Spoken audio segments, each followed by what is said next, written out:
Assalamualaikum warahmatullahi wabarakatuh. Perkenalkan, saya Resti Alkarni. Saya dari kelas 4D dengan NIM saya 4012311040. Dalam video kali ini saya ingin memenuhi tugas dengan mata kuliah Hukum Pemerintahan Daerah.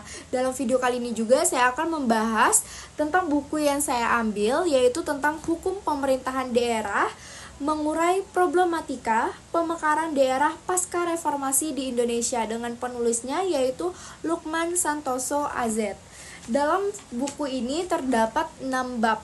Sebelum saya menjelaskan per bab, saya akan menguraikan daftar isinya terlebih dahulu. Di bab 1 yaitu ada tentang pemekaran daerah dalam bingkai negara hukum. Bab 2 yaitu membahas tentang pemerintahan daerah di era desentralisasi. Bab 3 yaitu membahas tentang konsepsi otonomi daerah di Indonesia.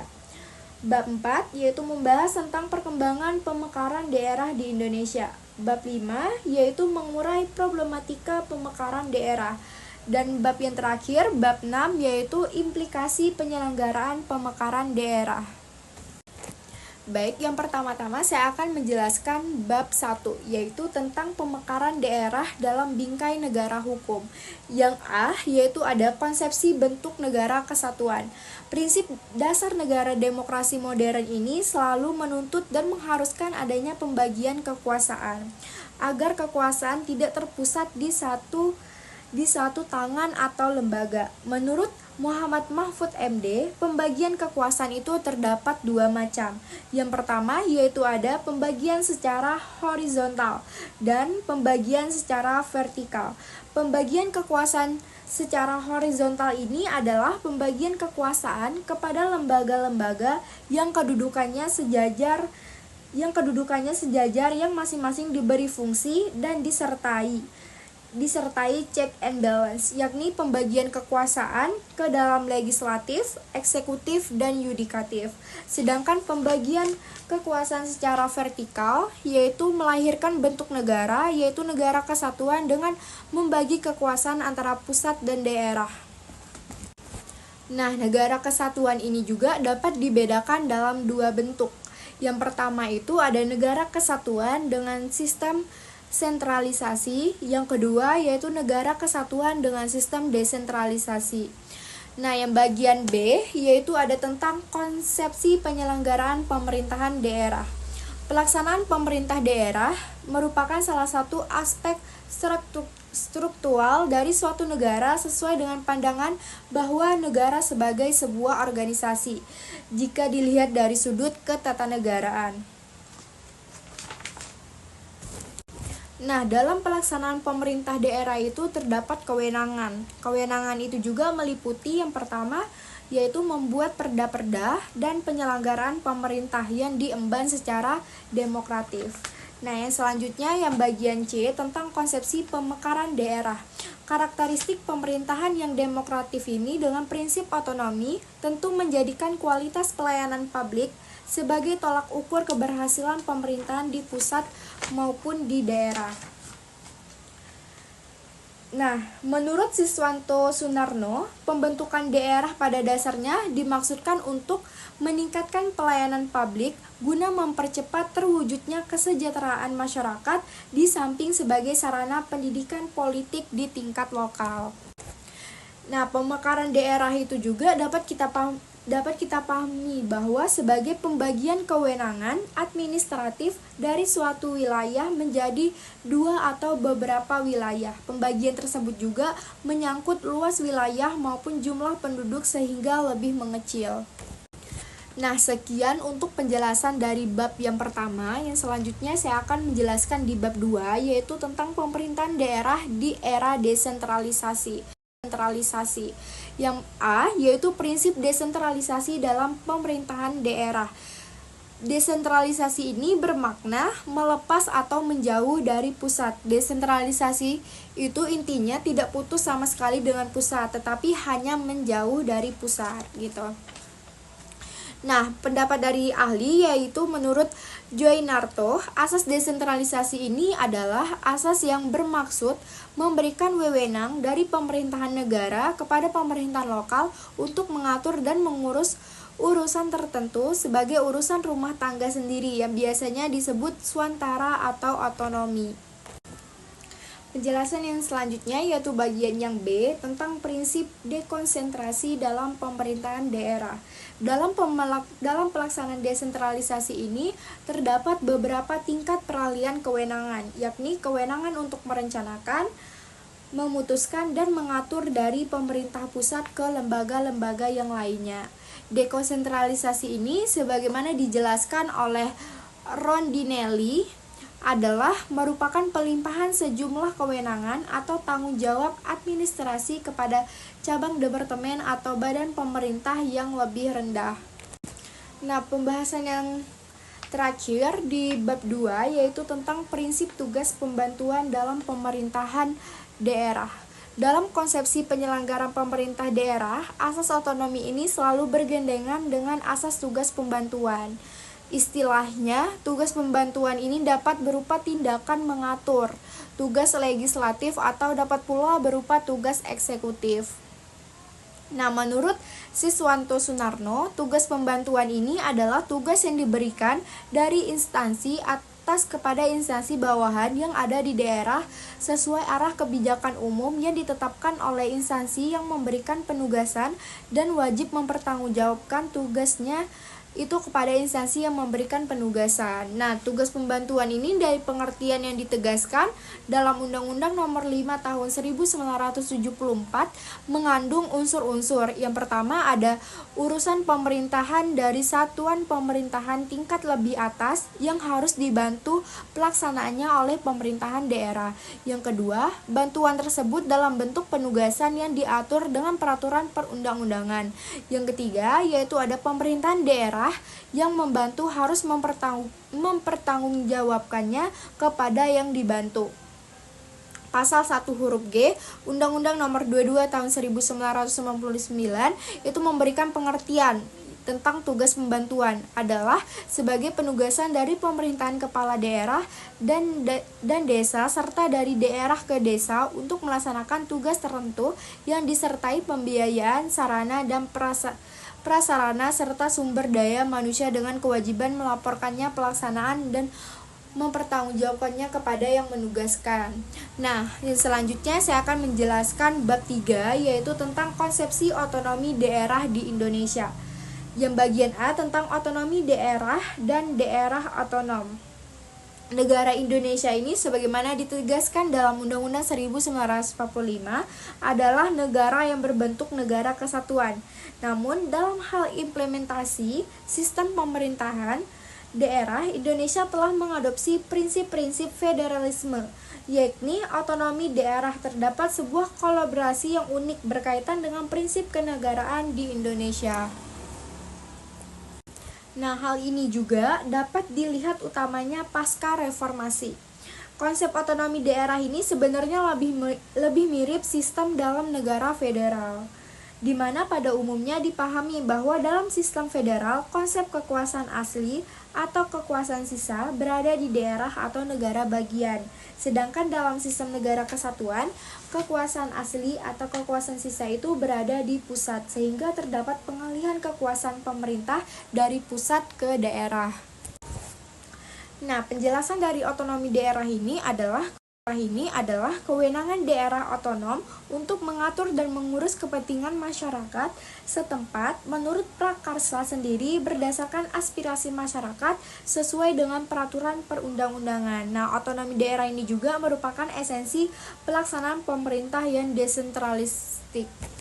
Nah, yang selanjutnya saya akan menjelaskan apa itu daerah otonom. Daerah otonom ini adalah suatu bentuk pergaulan hidup dan oleh sebab itu antara rakyat atau penduduk, daerah otonom itu harus ada ikatan di antaranya kepentingan bersama.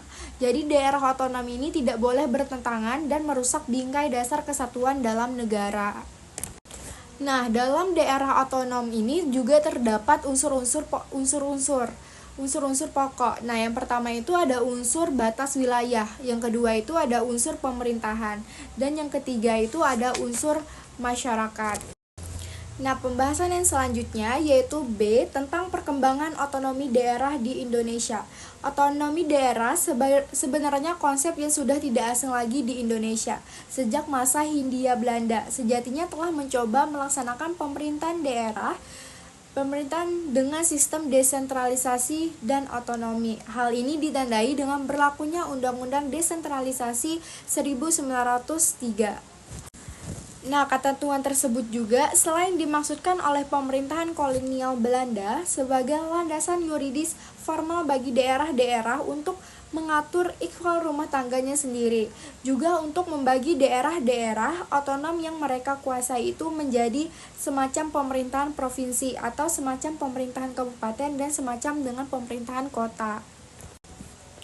Nah, menurut Syarif Hidayat, terdapat 3 poin yang dapat dijadikan benang merah problematika implementasi satu dasawarsa desentralisasi dan otonomi daerah di Indonesia. Nah, yang pertama itu ada relasi kekuasaan antara pemerintah pusat dan pemerintahan daerah di Indonesia mengalami kecenderungan kembali ke kutub sentralisasi. Hal ini karena Undang-Undang Nomor 22 Tahun 1999 yang mencoba menggeser ke kutub desentralisasi direvisi menjadi Undang-Undang Nomor 32 Tahun 2004 yang justru cenderung mengembalikan ke posisi sentralisasi. Nah, yang kedua yaitu realitas kebijakan desentralisasi dan otonomi daerah juga harus diletakkan dan dipahami dalam konteks pergeseran relasi negara masyarakat pasca Orde Baru. Nah, yang ketiga yaitu ada realitas implementasi desentralisasi dan otonomi daerah juga harus dipahami dan dimaknai dalam konteks bisa reformasi yang berlangsung di Indonesia satu dasawarsa terakhir. Nah, sekian penjelasan dari bab 3. Yang selanjutnya saya akan menguraikan penjelasan di bab 4 yaitu tentang perkembangan pemekaran daerah di Indonesia. Yang bagian A yaitu tentang pemekaran daerah dalam bingkai historis.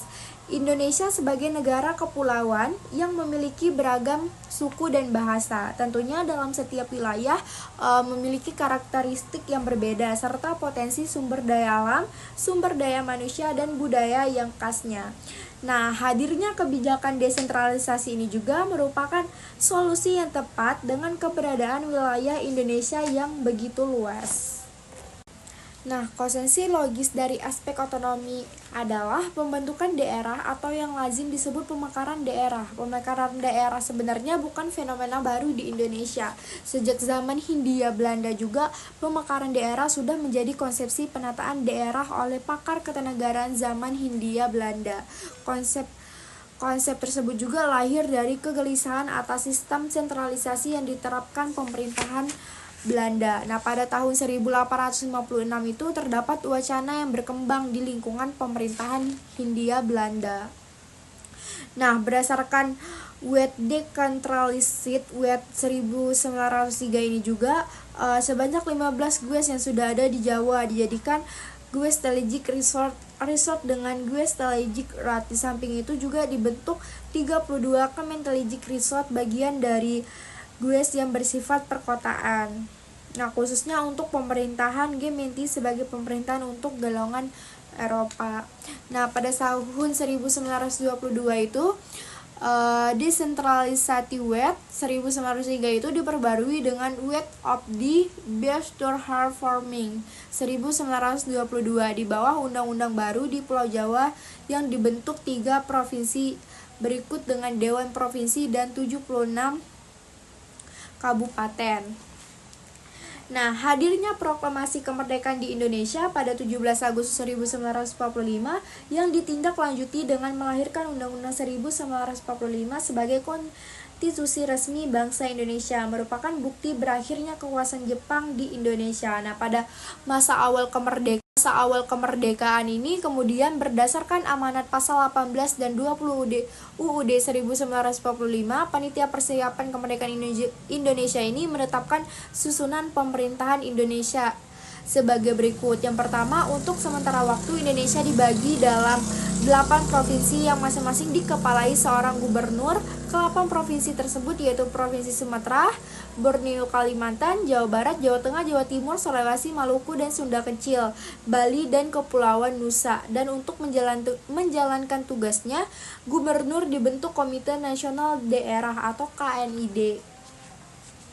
Nah, di tengah revolusi fisik yang terus bergejolak, kemudian pemerintah pada 10 Juli 1948 itu mengeluarkan Undang-Undang Nomor 22 Tahun 1948 tentang penetapan aturan-aturan pokok mengenai pemerintahan sendiri di daerah-daerah yang berhak mengatur untuk mengurus rumah tangganya sendiri sebagai pengganti Undang-Undang Nomor 1 Tahun 1945.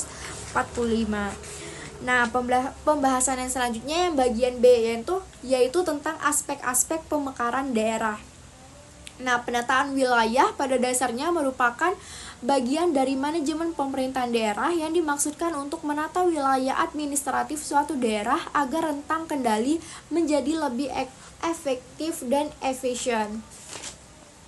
Nah, terdapat beberapa aspek menurut dasar hukum yang ada, diantaranya yaitu aspek yuridis, yakni ketentuan perundang-undangan, aspek administratif, yakni penyelenggaraan pemerintahan di daerah. Dan selanjutnya aspek tinjauan geografis, selanjutnya yakni batas daerah aspek tinjauan geografis itu yakni batas daerah atau teritoris. Nah, aspek yang selanjutnya yaitu ada aspek historis, yakni kesejarahan, dan aspek yang selanjutnya aspek sosial budaya, yakni kondisi masyarakat dan etnis. Nah, itu ada beberapa aspek yang menurut dasar hukum yang ada. Nah, yang selanjutnya terdapat beberapa perspektif yang menjadi urgen dalam memberikan bingkai dan kerangka yang tepat terkait aspek-aspek pemekaran daerah. Itu terdapat yang pertama ada perspektif normatif. Dasar kebijakan yang dilandasi undang-undang pemerintahan daerah adalah wadah yang paling terbuka bagi daerah untuk memiliki akses sebanyak mungkin dalam pemerintahan daerah. Nah, yang selanjutnya yaitu ada perspektif memacu diri untuk melakukan kompetisi. Dalam kacamata kompetisi, pemekaran daerah dapat diartikan sebagai strategi untuk mendapatkan peluang dan akses yang baru dalam upaya mendapatkan dan mengelola sumber daya daerah. Nah, yang C, perspektif rasional, yaitu motivasi pemekaran satu wilayah yang paling baik adalah melalui perspektif rasional. Ketika isu pemekaran daerah ditinjau secara rasional, maka aspek politis, normatif, dan lainnya harus disingkirkan terlebih dahulu. Nah, pembahasan yang selanjutnya yang bagian C, yaitu mekanisme pemekaran daerah di era reformasi. Sejak era reformasi ini sebagai antitesis era Orde Baru yang menerapkan model sentralisasi murni, pemerintahan di Indonesia menerapkan model desentralisasi melalui kebijakan otonomi daerah secara luas, dengan tetap menerapkan prinsip sentralisasi yang terbatas. Nah, sedangkan berdasarkan Undang-Undang 1995 hasil amandemen, pemekaran daerah itu diatur melalui Undang-Undang Nomor 32 Tahun 2004 dan PP Nomor 78 Tahun 2007, sehingga perlu dipahami bahwa konsepsi pemekaran daerah di era reformasi ini terdapat dua pemahaman, yakni sebelum amandemen Undang-Undang 1945 dan setelah amandemen Undang-Undang 1995. Nah, terdapat tata cara, yang pertama itu terdapat tata cara pemekaran daerah sebelum amandemen Undang-Undang 1945. Pada dasarnya, kebijakan pemekaran suatu daerah menjadi dua atau lebih sebenarnya bukan sebuah larangan dalam konstitusi, dan merupakan kebijakan yang positif asalkan didukung secara nyata oleh keinginan sebagian besar masyarakat dan memenuhi persyaratan administratif, teknik, dan fisik wilayah. Nah, yang kedua yaitu tata cara pemekaran daerah setelah amandemen Undang-Undang 1945. Dalam perkembangannya, pemekaran daerah yang diatur melalui Undang-Undang Nomor 22 Tahun 1999 dan Peraturan Pemerintah Nomor 129 Tahun 2000 dianggap tidak relevan lagi, selain karena selalu memberi ruang yang besar kepada daerah untuk mengusulkan pemekaran yang dikhawatirkan akan menimbulkan birokrasi juga dianggap sudah tidak sesuai dengan perkembangan keadaan. Ketatanegaraan, khususnya Undang-Undang 1995 hasil amandemen sekaligus tuntutan penyelenggaraan otonomi daerah, maka dikeluarkanlah Undang-Undang Nomor 32 Tahun 2004 tentang pemerintahan daerah. Nah, yang selanjutnya saya akan menjelaskan penjelasan di bab 5, yaitu tentang mengurai problematika pemekaran daerah. Yang A, dinamika pemekaran daerah versus kolonisasi di masa Hindia Belanda. Munculnya ide pemekaran daerah pada dasarnya dapat dilihat dari dua sisi. Yang pertama, faktor penyebabnya yang mencakup A. Faktor pendorong pemekaran yang berada di lingkungan internal daerah yang ingin mekar, semisal kesejarahan, ketimbangan pembangunan, luasnya tentang kendali, tidak terkomodasinya representasi politik. Dan B. Faktor penarik yang berasal dari lingkungan eksternal, semisal kecurangan dana dari pusat. Dan 2. Faktor-faktor yang memfasilitasi munculnya pemekaran, semisal persiapan pemekaran, political crafting oleh elit, kondisi perpolitikan, keamanan wilayah perbatasan. Nah, program kolonisasi ini dimulai pada Korun 1905. Saat itu, kafilah generasi pertama berjumlah 43 orang. Tokoh yang bertindak sebagai koordinator kelompok bernama Kortorejo. Nah, realitas historis tersebut berawal dari kebijakan kolonisasi atau saat ini lazim disebut dengan transmigrasi yang diterapkan pemerintahan Belanda. Program kolonisasi ini pada masa Hindia Belanda merupakan bagian strategis dari politik etis yang dicanangkan Gubernur Jenderal Van Deventer atas adanya politik etis bermula dari timbulnya berbagai kritik terutama golongan liberal di negara Belanda. Nah, bagian yang kedua yaitu bagian B, dinamika pemekaran pasca kemerdekaan hingga era reformasi. Dalam konteks pasca kemerdekaan, sejarah pemekaran daerah erat kaitannya dengan keberadaan Undang-Undang 1945. Di dalam Undang-Undang 1945 ini pada pasal 18 menyebutkan bahwa pembagian daerah di Indonesia atas daerah besar dan kecil dengan bentuk susunan pemerintahannya ditetapkan dengan undang-undang dalam memandang dan mengingat dasar permusyawaratan dalam sistem pemerintahan negara dan hak asal-usul dalam daerah yang bersifat istimewa. Nah, setelah 3 tahun pasca kemerdekaan Republik Indonesia, yakni ketika diterapkan Undang-Undang Nomor 22 Tahun 1948 tentang pokok-pokok pemerintahan daerah. Keadaan ini di Sumatera, khusus di Lampung yang berada paling dekat dengan Pulau Jawa terbilang relatif stabil. Hal tersebut juga disebabkan masih dalam suasana gencatan senjata akibat adanya perjanjian Renville. Nah, yang ketiga yaitu problematika pemekaran daerah pasca reformasi. Nah, pemikiran umum menyebut bahwa ide untuk memekarkan diri di era otonomi daerah ini seringkali dipicu oleh ketidakpuasan baik secara ekonomi maupun politik. Isu-isu ketimpangan tersebut, distribusi kekuasaan yang tidak merata ataupun eksploitasi sumber daya alam yang kemudian dikolaborasikan dengan aspek kesejahteraan seringkali mewarnai gerakan masyarakat untuk memekarkan diri atau bahkan menuntut merdeka. Nah, ada juga beberapa persoalan yang juga sering timbul dari adanya pemekaran daerah ini. Yang pertama itu tentang kurangnya pendapatan asli daerah atau PAD.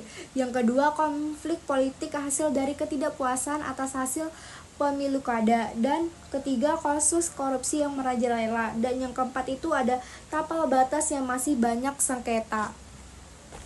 Nah, bab yang terakhir yaitu bab ke-6 tentang implikasi penyelenggaraan pemekaran daerah. Yang bagian A tentang implikasi penyelenggaraan pemerintahan daerah.